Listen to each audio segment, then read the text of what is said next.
back in the beautiful vineyards and I'm going to have fun with this next recipe. This is a cross between a Philly cheesesteak and a cheeseburger. It is so delicious and I'm really interested to see what Roxy thinks I should pair with this. So I'll get cooking and then we'll have a taste. So this is a fillet of beef, local Angus beef from the Barossa Valley. It doesn't get any fresher than this. And I've got a pan, I've just been heating it up. You want it to be quite hot.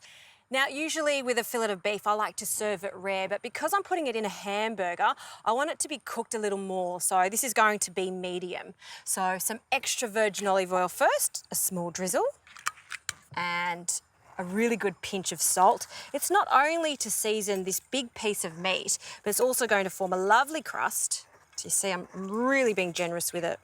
And just a small amount of pepper. I don't like too much pepper on this. Okay, it's looking good. When I'm cooking a big piece of meat like this, I think it's really important to oil the piece of meat, then pop it in the pan so it's not sitting in lots of oil. Okay, in it goes. I've got this on a high heat. We're going to form a lovely golden crust. Turn it down to medium-high and then cook it all the way through. Now, don't forget, with a piece of meat like this, I've brought it to room temperature so we get a lovely even colour. And once it's cooked, I'm going to rest it.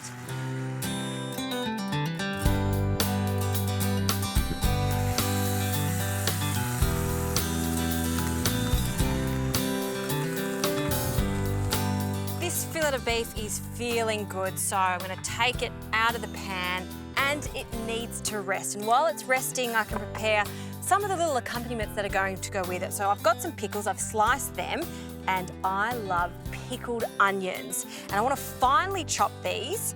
And after I've finely chopped these, I'll also toast some burger buns.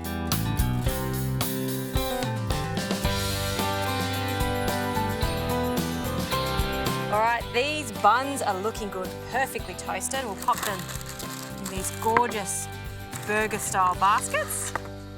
And the second one. And now we can start building, but let's slice into this gorgeous piece of beef.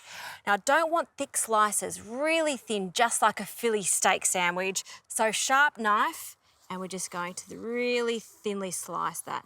See how that is perfectly cooked all the way through? It's medium, it's not medium rare, it's not rare. It's exactly how I like it.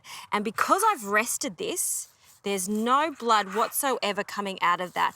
All of that juice is staying in the meat, so it's going to be nice and juicy for these gorgeous burgers. Okay, and I'm just going to arrange 2 piles of the beef. And you need some cheese, so just this American-style cheese just on top for it to warm up. And lids off the burgers. So I'm going to start with some tomato sauce, generous amount on each. Some American-style mustard, a few pickles, and lots of those onions. And we'll just pick up the beef and cheese and we'll just nestle that on top. Squish it down. Second one, go on top. And one more sauce. We do need a little mayo, so we'll pop that on the top. All the way to the sides. And let's squish this together. Oh, look at that. Cross between a Philly cheesesteak and a cheeseburger. Now, before we tuck into this, I can't wait to see what Roxy wants to pair with this. Definitely a red, of course.